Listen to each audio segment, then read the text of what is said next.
title natin this morning is The Pursuit of One. The Pursuit of One. Na pinapakita dito kung gaano kalaki ang pag-ibig ng Lord para sa isang nilalang na katulad mo. Come to think of it, from the creation. Diba? Lahat massive creation. Tama? Lahat isang salita na create. Noon pala uso na yung AI Tama, diba? Noon kay God pala uso na yung AI. Nung sinabi niya, let there be light! And there was light. Voice command. Uso na kagad kay God. Siya nagpauso nun. Pero pagdating sa tao, espesyal ang pagkakahulma. Kaya naman, nung kailangan na natin ng tulong, espesyal din ang pag-abot ng Diyos para sa bawat isa. Amen? Palakpakan natin si God. So in this passage, pinakita po ni Jesus Christ kung gaano kalaki ang puso ng ating Diyos Ama. That in this parable shows the heaven's perspective, that God relentlessly pursues even one who strays and rejoices when they are restored. Napakalaki ng puso ng Diyos para sa iyo at para sa akin. To the point na alam niya ang kahinaan mo. Alam niya ang nangyayari sa bawat isa. Alam niya ang sitwasyon. Even nga yung bilang ng buhok natin alam ng Diyos Ikaw nga tingnan mo yung katabi mo. Ilan na ba buhok niyan? Mabibilang mo po. Madami, pastora. Pero alam niyo ba kay God? As the Bible says, even the strands of our hair, alam na alam ng Diyos ang bilang. Meaning to say, kilala tayo ng ating Panginoon. Amen? Wala tayong maitatago sa Kanya. Even yung nararamdaman mo, even yung sitwasyon mo, even yung naiisip mo, alam ng Diyos lahat. Bakit? Siya yung nag-create sa atin Kaya alam din niya yung pangangailangan natin. Alam niya kung nagde-drift away na tayo sa pag-ibig niya. Alam din niya, pag naghihikaos na tayo, yung thin line na lang yung kinakapitan natin para lang maisalba yung pananampalataya. Alam na alam ng Diyos ang sitwasyon natin. Kaya naman, God is telling us right now that God is relentlessly pursuing you and me. Na minsan nang naligaw sa buhay. Pero praise God sa pag-ibig niya kasi tayo'y muling naibalik sa kanyang pag-ibig. Amen? Palakpakan natin si God. At hindi lang yan, nung naibalik tayo, grabe, nag-celebrate ang buong kalangitan. Ngayon, papakita natin, pag-aaralan natin, ano nga ba ang ginawa ng shepherd na ito when that lost sheep? Kasi nangyari, ang kwento ni Jesus, yung isang shepherd daw nag-alaga ng 100 sheep. Nag-aalaga siya ng 100 sheep. Tapos, nung may naligaw, nung binilang niya, ilang bato nandito. Sabi niya, parang may kulang. Teka, may gagawin ako. So, isa-isahin natin, paano pinursu ng shepherd na ito ang nag-iisang tupa. Number 1, let's learn about the shepherd's heart. Shepherd's heart. Sabi niya po, heart. Sabi niya dun sa mga kausap niya mga sinners, siguro na habang kumakain sila yung mga sinners nakatingin kay Jesus. Ano ang sinasabi ni Jesus? Bakit siya nagkukwento ng about sa parable ng lost sheep? Kaya po, parable ng lost sheep ang ginamit ni Jesus dito kasi most of the people there, they can relate to the sheep and the story of a shepherd. Kasi bakit? Mga nag-aalaga po sila doon mostly ng tupa. Kaya alam din nila kung ano yung character ng isang tupa at alam din nila kung paano ang ginagawa ng isang shepherd. Kaya pinakita dito, ano ang puso ng isang shepherd? Sabi ni Jesus, what man of you having 100 sheep, if he has lost one of them, does not leave the 99 in the open country and go after the one that is lost until he finds it? Ang puso po ng Panginoon ay after siya dun sa mga pusong nalalayo na sa Kanya. Na gumagawa ng paraan ang Panginoon, ang ating Ama, para para mahabol ka.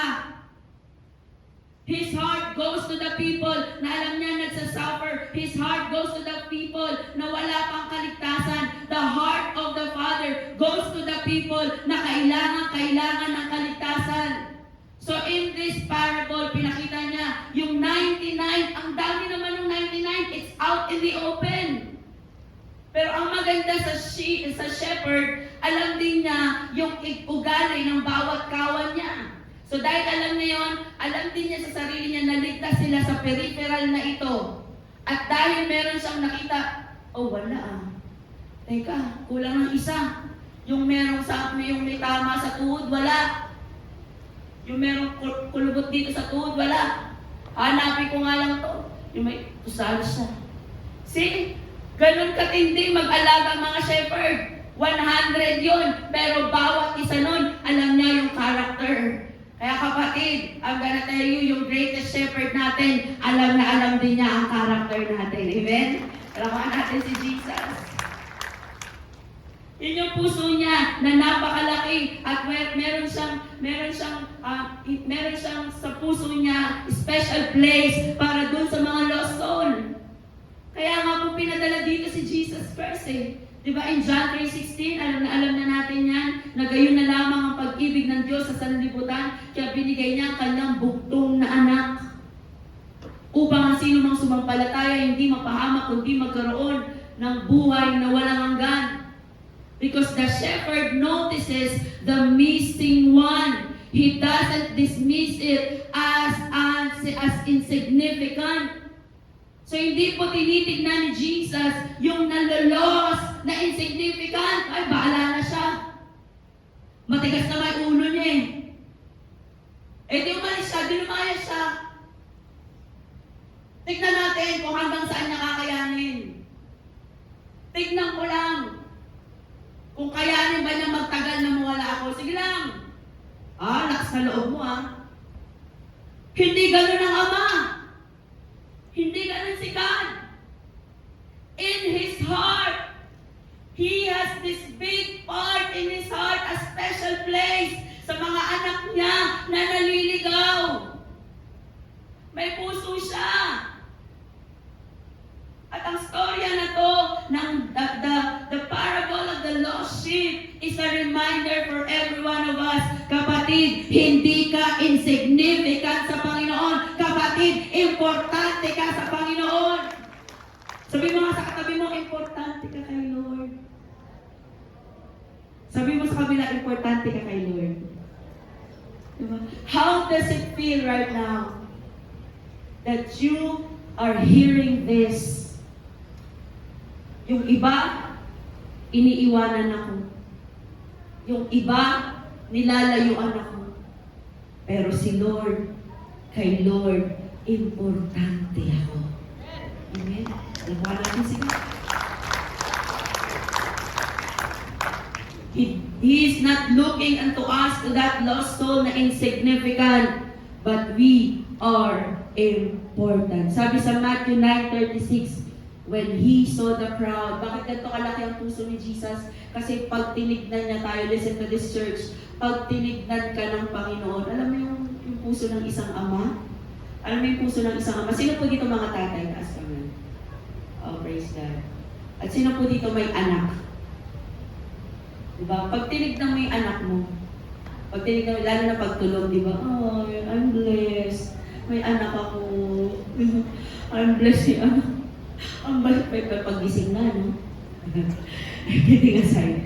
Diba? Pag tinignan mo yung anak mo na yan, you will look at it pagka may nangyari sa kanya, lalo na pagbata pa siya na hindi pa niya kaya yung sarili niya. Diba? Anong gagawin mo bilang magulang? You will run after the child and you want to save that child. Kung pwede lang na ikaw na lang yung magkasakit para sa kanya. Kung pwede lang ikaw na lang makaramdam ng sakit para sa kanya. Huwag na lang siya. Tama? Can I hear amen sa mga parents? Diba? Kung pwede lang, ako na lang, huwag na lang siya. So imagine the same heart that our God has for you and for me. Alam niya yung sitwasyon mo. Sasabihin niya, kung pwede lang, kunin ko na lang yung sakit. Kung pwede na lang, ako na lang ang lumaban. Para lang huwag kang mawala. Ganon din naman ang puso ng Diyos pag alam niya at nakikita niya, lumalayo ka na unti-unti sa Alam mo yung puso ni God, nagpapadala pa siya ng reminder sa'yo. Anak, pwede bang huwag mo nang gawin yan?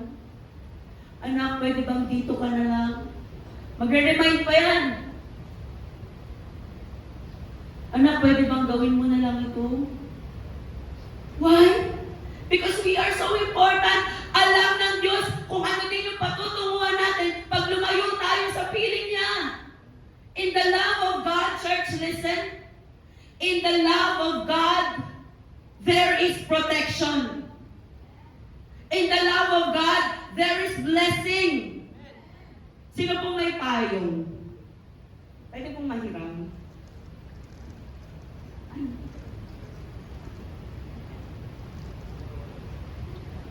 Yan. Kunwari ito yung paa. Thank you po, Mami Lu. Ayan.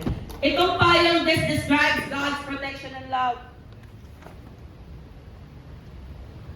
Pag umuulan, hindi ka mababasa. Pag umaaraw, hindi ka maiinitan. Why? Because you are under the protection of God. Pero bakit ayaw ng Diyos na umaalis tayo sa piling niya? Dahil the moment lumabas ka within the peripheral of God's protection, the enemy will eat you up.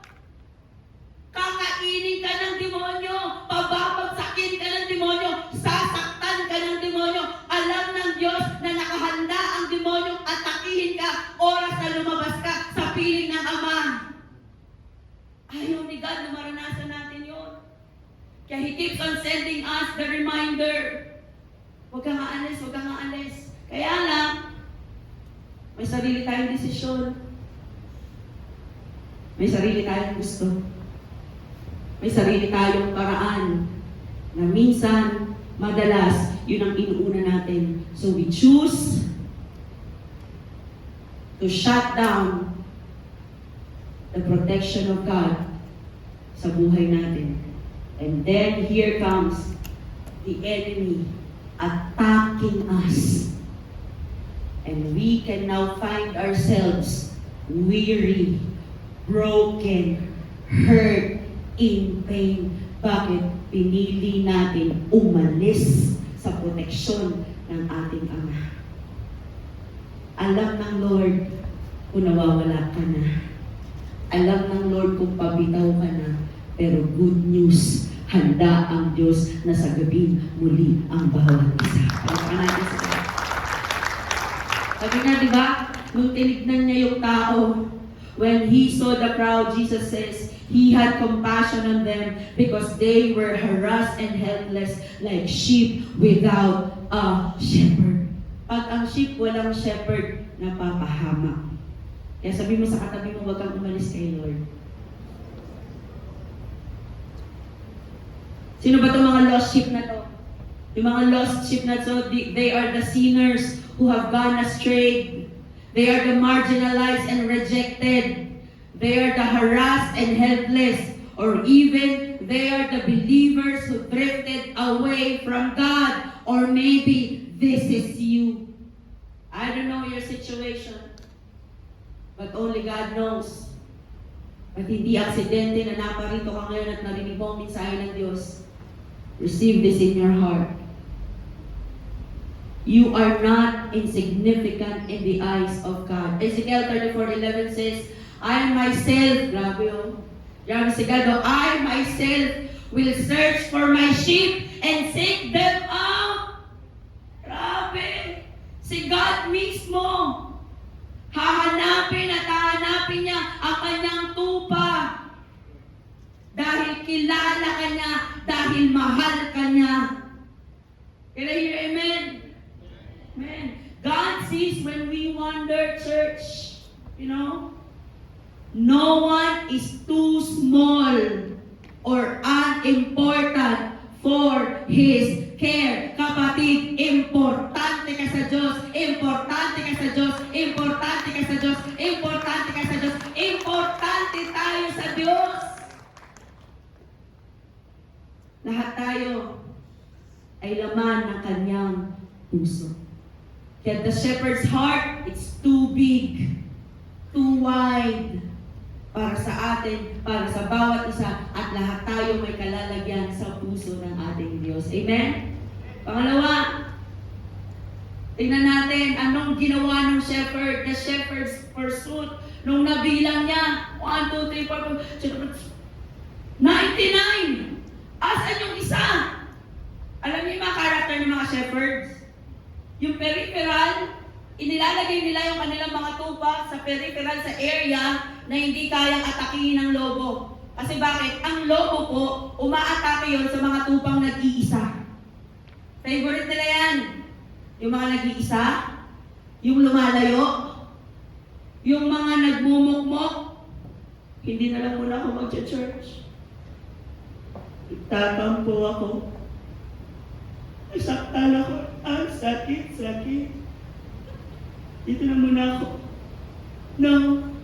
Hindi ko pa kaya harapin si Lord. Sabi mo sa katabing, tigilan mo na yan. Favorite ng demonyo yun. Yung nag-iimo-imo. Hindi ko kaya. Oo. Ang ganda na lang. Hindi ko muna kaya. Dito muna ako. Yung mga nagkukulong sa kwarto. Yan ang mga favorite atakihin ng demonyo. Ang mga pinababagsak ng lobo, yung mahilig mag-isa, sabi mo sa katabi mo, ikaw ba yun? Diba? Pansinin mo, pag mag-isa ka, anong maatake sa utak mo? Ganito na lang. Oo nga. Ang problema mo lang, wala kang pamasahin na uwi na sa magpapakamatay ka. O kaya ang problema mo lang, hindi ka pinansin ng crush mo. Napunta na sa wala nang mararating yung buhay mo, di ba? Tawag doon, advanced thinking. Lahat tayo doon, biktima.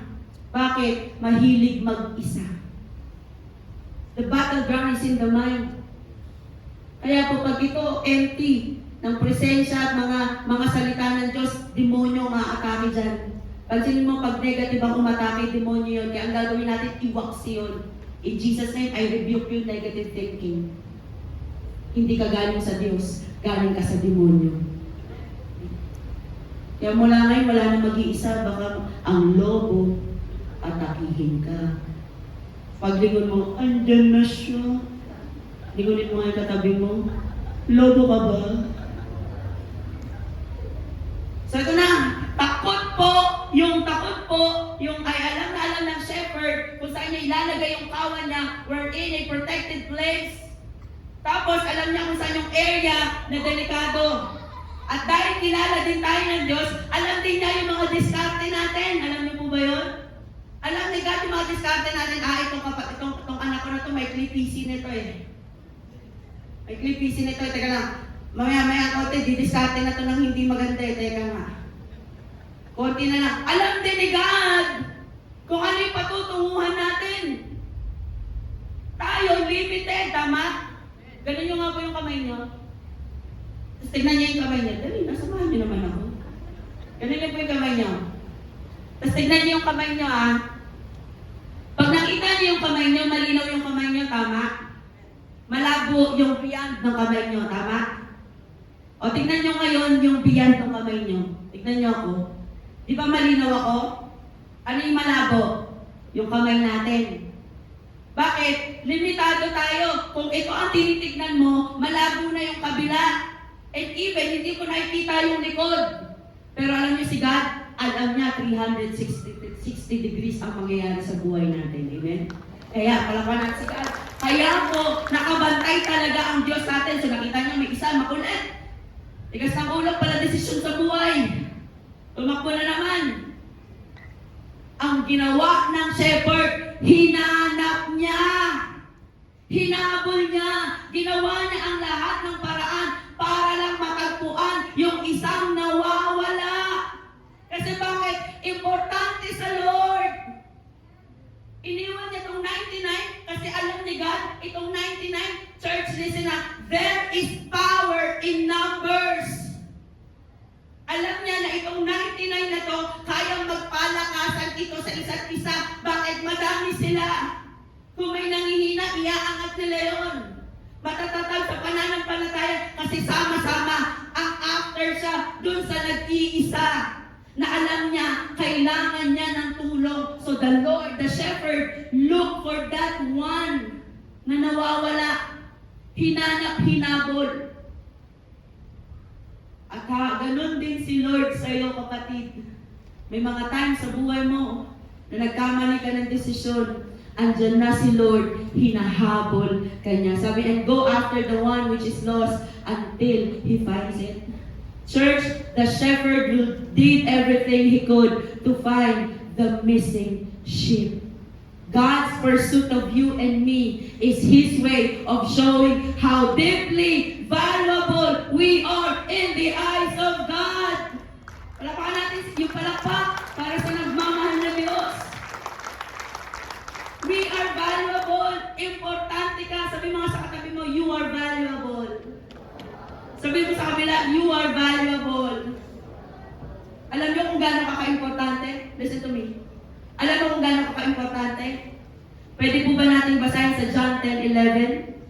Kung gaano ka-importante, sabi ng John 10:11 is this: I am the good shepherd. The good shepherd lays down his life for the sheep.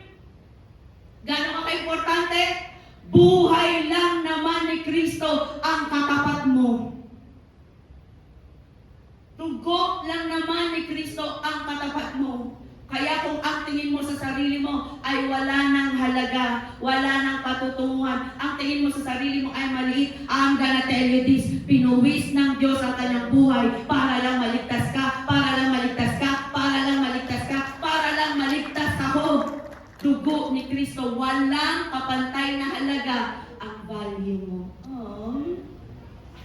Mahigit pa sa trilyon. Tingnan mo nga yung katabi mo, mukha bang trilyon ang presyo niya. Wow, sabi mo nga sa kanya, expensive. Kaya ganun ka ka-importante, hinahabol ka ng Lord. At ito pa, He will not give up on you. Hindi basta-basta bumibigay si Lord unless you let go. Unless nagmatigas na ng gusto ang puso mo. Unless magdesisyon ka totally na ayaw mo na, even na napakaraming pangungulit ng pag-ibig ng Diyos. Alam niyo ba ang pag-ibig ng Diyos? It is so stubborn. Napakakulit ng pag-ibig ng Diyos to the point na hindi kanya tatantanan. Sabi sa 24 oras, hindi namin kayo! Tulungan niyo naman po, tapos na ako. Hindi namin kayo! Tatantanan! Kay Lord, hindi niya ikaw tatantanan. Alapakan natin si Jesus. Can you imagine how great and how big, how deep ang pag-ibig ng Diyos, na in the irony, ako na yung nagkamali, ako na yung nagkasala, ako na yung lumayo, pero hinahabol pa rin ako ng Diyos. Come to think of that. And when we realize that love, it will melt you. And it will give you the heart na you will be in awe of God. Kung naintindihan natin ang ginawa ni Kristo sa cross, grabe, ibibigay mo talaga ang buhay mo sa Panginoon. Amen? Our God will not give up on you. Jeremiah 31:3, the Lord appeared to us in the past saying, I have loved you with an everlasting love. I have drawn you with unfailing kindness. Malawak ang pag-ibig ng Diyos. Alam mo yun, ito yung nakakalungkot na hindi nauunawaan ng nakakarami sa labas. Pero praise God, yung katabi mo, naunawaan na matindi ang pag-ibig sa Kanya ni Kristo. Palawan natin si God. Alam mo yung kantang ano? Baka dito may nakakaalam na sa first service, wala eh. It's your stubborn love that never let go of me. I don't understand. Sige, ako na lang ulit. Lungkot. Stubborn love. Lalo mga old songs. Pero pag naririnig ko po kasi yung stubborn love na yon, grabe na, pumapatak yung luha sa mata ko. Kasi bakit it reminds me na kahit anong tigas ng ulo ko, na kahit anong hindi ko deserving ng pag-ibig niya, pero napakalaki ng pag-ibig niya para abutin at ibalik ako sa piling ng pag-ibig ng Diyos. It is His stubborn love that never let go of me. I don't understand.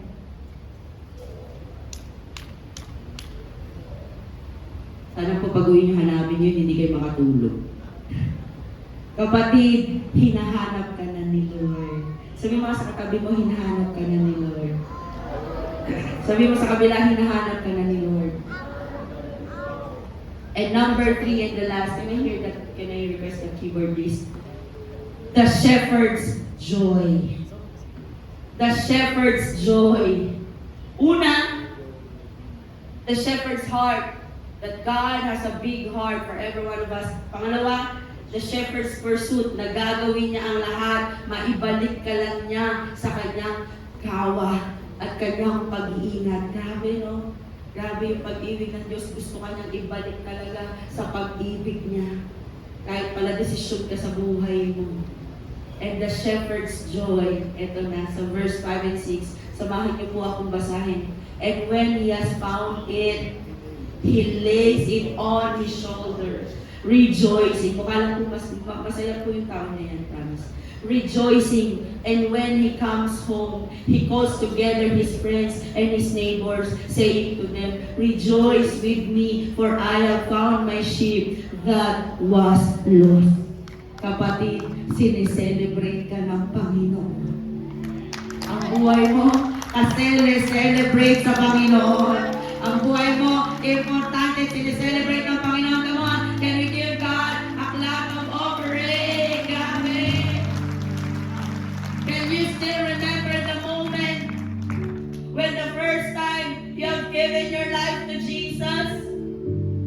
Can you still feel that moment? Nung tinanggap mo si Jesus sa puso mo, naiyak ka. Naramdaman mo na meron pa palang nagmamahal sa'yo. Si Jesus, nung bumalik ka, nag-celebrate siya. Natuwa siya. Kinarga ka niya. Ano ibig sabihin ng pagkarga sa'yo? He carries you in His shoulders. It shows compassion.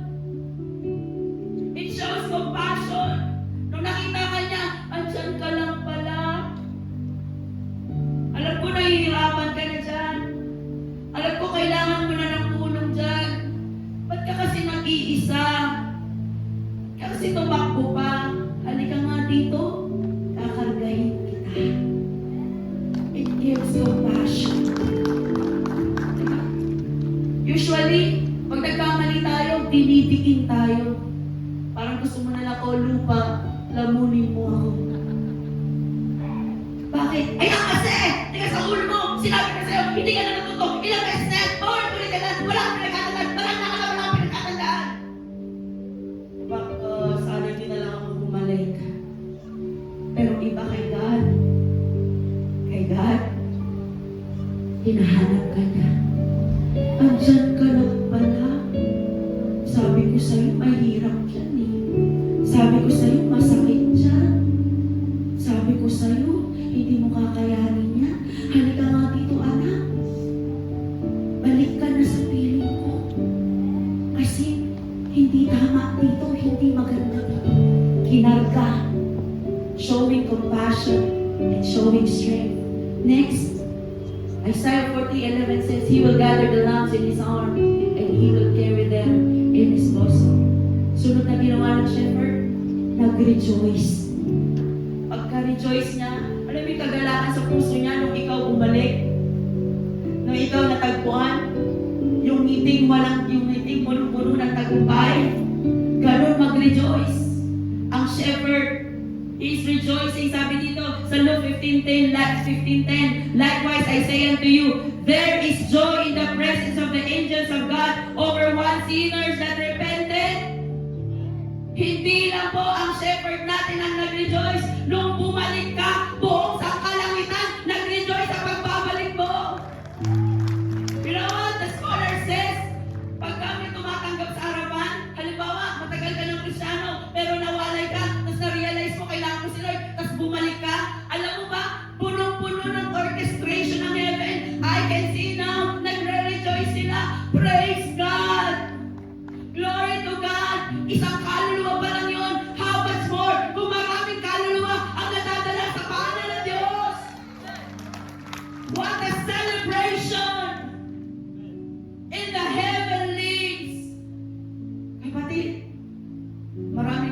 nagse-celebrate sa buhay mo. Maraming nagse-celebrate sa buhay mo. Kasi na-celebrate ka. Valuable ka. Importante ka.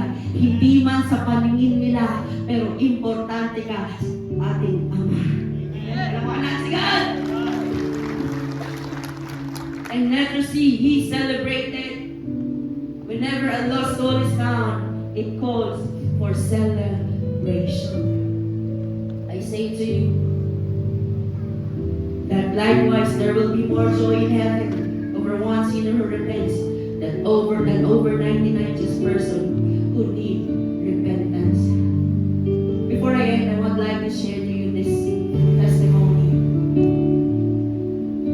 In the office, sa Globe, nasa Globe po ako, I met this person.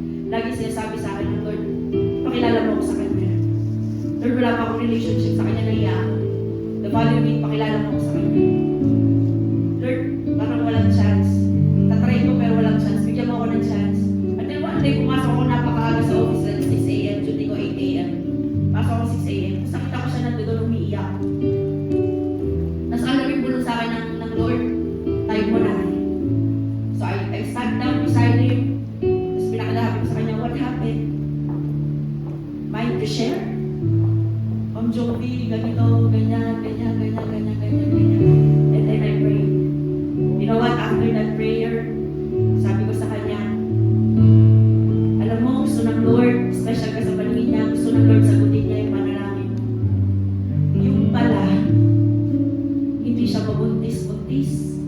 10 taon na, hindi siya mabuntis-buntis. At nalaman ko, backslider din pala siya.